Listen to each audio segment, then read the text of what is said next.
What's going on, you guys? It's Keinan Briggs. Yesterday, I posted on my IG story a question, and the question stemmed from the emails that I get. And basically, it's athletes trying to figure out how to manage their time and things like that.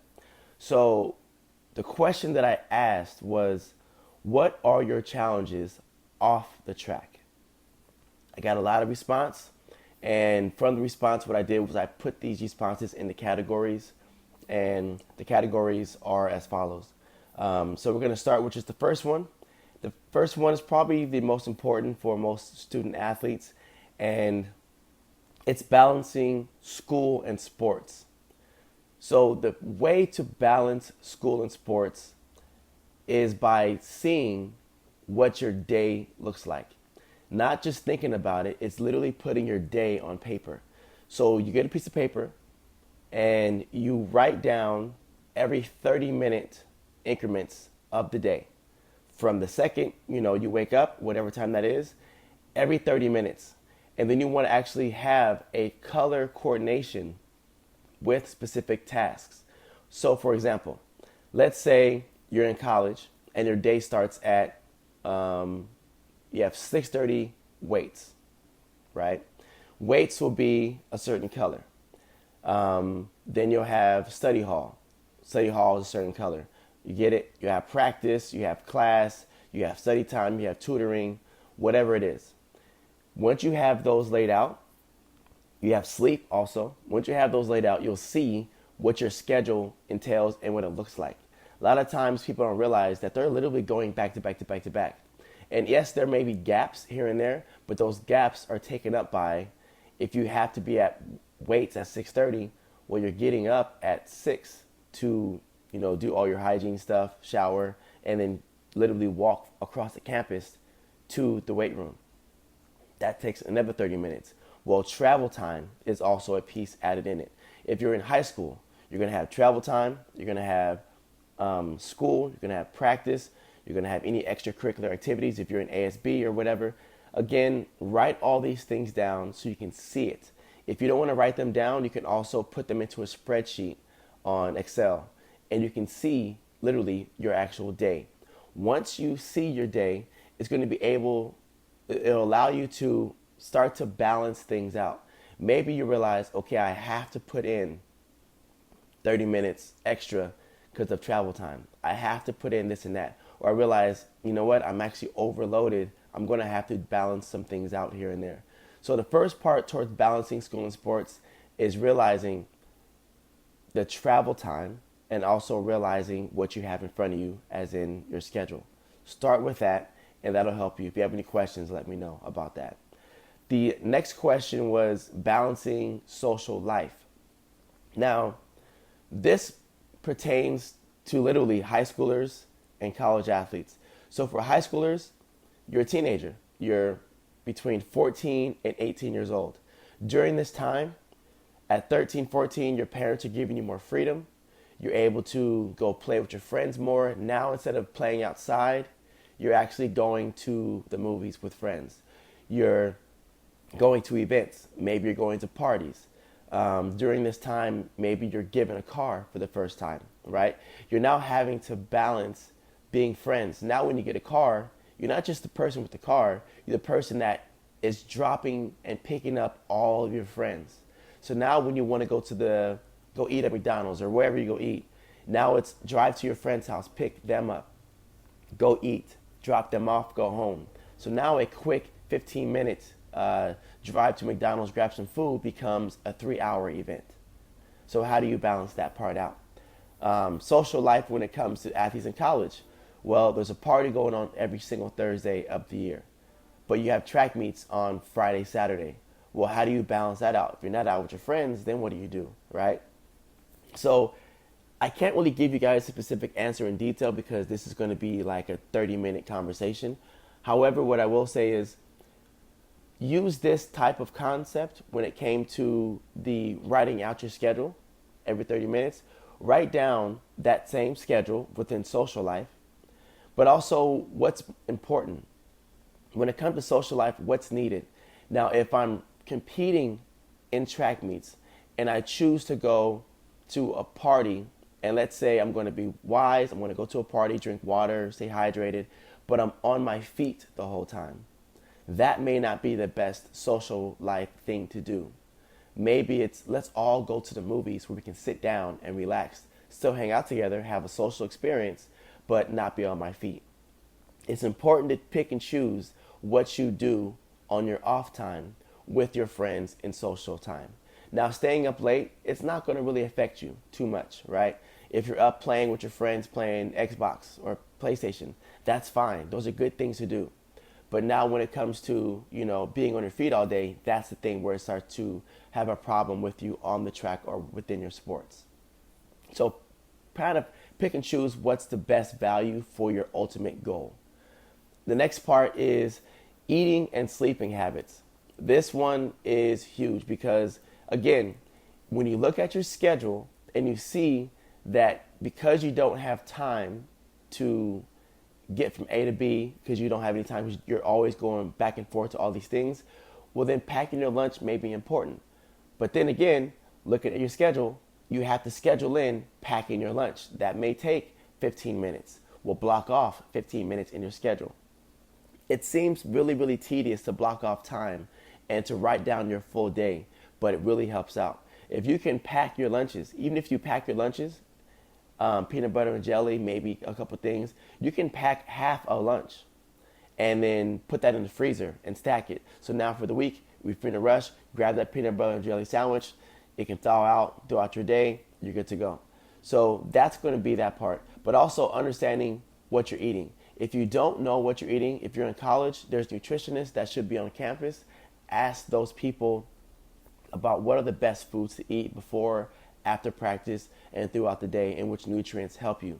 I know a lot of programs are starting to implement nutritional programs, nutritional coaching, and vitamins, things like that. If you're always on the go and you're not eating vegetables, I recommend that you guys take multivitamins. You need those things to help your body grow correctly and respond correctly. A lot of times you work out hard and then turn around and eat chicken nuggets. Not the best food for you, right? You want foods that are going to help your body develop and regrow when you break it down after workouts. Then sleeping habits, literally, you need to have, let's just say, between 7 to 8 hours of sleep. Now, of course, there's research studies that say you don't need as much and less, whatever else. But remember, if you're a student, that means you're between the ages of 13 and 24. You need to have your sleep. You need to schedule sleep. And on top of that, you need to schedule rest time prior to going to stressful events. So if I have a big track meet, I need to set myself 30 minutes to an hour of just sit down and relax, calm my nerves. If I'm going to go to sleep and I had a really, really busy day, I need to give myself 15 to 30 minutes of just sit down and calm my mind. I always try to make sure that leading up to track meets, leading up to stressful events, tests, when it comes to just quizzes, I make sure that I give myself specific time to just digress, to break down and clear my mind. It's very important. So yoga is a great class to take because you'll be able to learn how to calm your mind, whether it's a class as one unit in college or you just do it online and learn how to do it on YouTube. Very important. The next part was mental health. I kind of explained the whole piece, but mental health is literally the most important because the way you perceive your schedule is very important. If you don't know your schedule and you just go through your whole day, just going through the thing, things pop up and you're not prepared for them, and that can stress you out. Test and not knowing how you're going to balance your schedule can stress you out. Not knowing how to balance your social life can stress you out. So everything I just said prior to this is how you manage your mental health. Giving yourself time to calm your mind down before big stressful events. Balancing your social life by choosing which social life activity is going to be the most beneficial for me. Eating correctly is going to help calm my nerves. Also, again, breaking down my day into 30-minute increments is going to be what helps me balance out my mental health. So again, I can break all these topics down into a full-on hour program, which I might do, but that'll be that. Then meeting my myself and my family's expectations. That boils down into mental health, but it's all perception, right? As long as you're giving, which is this is my last motivational talk that I put or pep talk that I put into my YouTube last week, but basically it's giving 100% of your effort within what's available. So if I had a stressful week and I'm just tired and I'm just well then I can still give 100% considering that I have a stressful week. If I'm only at 10% of gas left, I can still give 100% of that. So when you're trying to meet your own standards, knowing your schedule, knowing your social life habits, your eating habits, knowing what you can give and can and can't do during that week, that's going to help you set your standards for the week, set your standards for the month and the year and the season, right?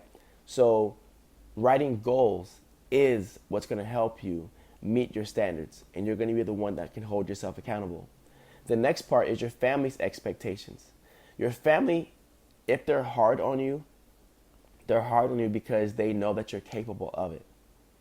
A lot of times athletes and parents, or not athletes, parents, athletes and teenagers and young adults, they feel like their coaches sometimes, their parents are just, and their teachers are just so hard on them. They're hard on you because they know what you're capable of and you haven't seen it yet. So sitting down with your family, your teachers, all the ones you think that are hard on you, sit down with them and ask them, okay, what is it that you want from me?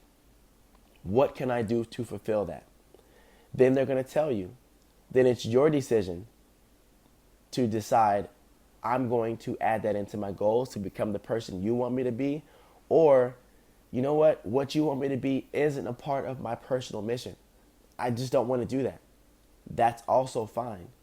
But make sure you're receptive and open to their criticism and also to their suggestions, because sometimes you may be the greatest ever, but you don't know it. And just that comment can affect your whole life and make you go any direction. But understand that people that are the hardest on you are giving you their version of love. So be patient, receptive, open. And the last one was hamstring injury. How do you balance that off the track? Well, obviously on the track, you're going to be doing recovery stuff, all those things, right? What I would suggest off the track is resetting your motor skills. Reset your knowledge of how to run, how to train, how to develop. Because a hamstring injury is a symptom, right? It's a symptom. It's your body telling you you're using me incorrectly. It's not that you overworked it. It's that your muscle is overworked, so it broke down because of the source. The source is you're running me too much. You're not using me in both directions. You're not stretching me. You're not using me correctly when you run. Your running mechanics are off. Fixing all those things will help eliminate and digress the actual potential of receiving a hamstring injury. I received a hamstring injury my senior year in college, and it was because my running mechanics were off. I didn't know this. I recovered my hamstring, rehabbed it. The next year, hurt the other hamstring. I then went to the drawing board and said, what's wrong with what I'm doing? And it was because I didn't properly take care of my body. I wasn't balancing my social life. My eating habits were off. I had poor mechanics. I fixed all those things. Haven't had a hamstring injury since, and I competed another 5 years after college. So with that being said, there's my answers. Hopefully this helped. If you have any questions beyond this, send me an email at info@KeinanBriggs.com. And what I'll also do is I like these topics. So what I'll do is I'll hold free workshops or classes online, and I'll post what the topics will be, and you guys will feel free to log into them. You register at KeinanBriggs.com. So when I actually put together this class, It'll be live. You can ask your questions specifically, and I can break down everything into detail. The classes typically are about an hour. You register at KeinanBriggs.com, and we go from there. All right, till next time.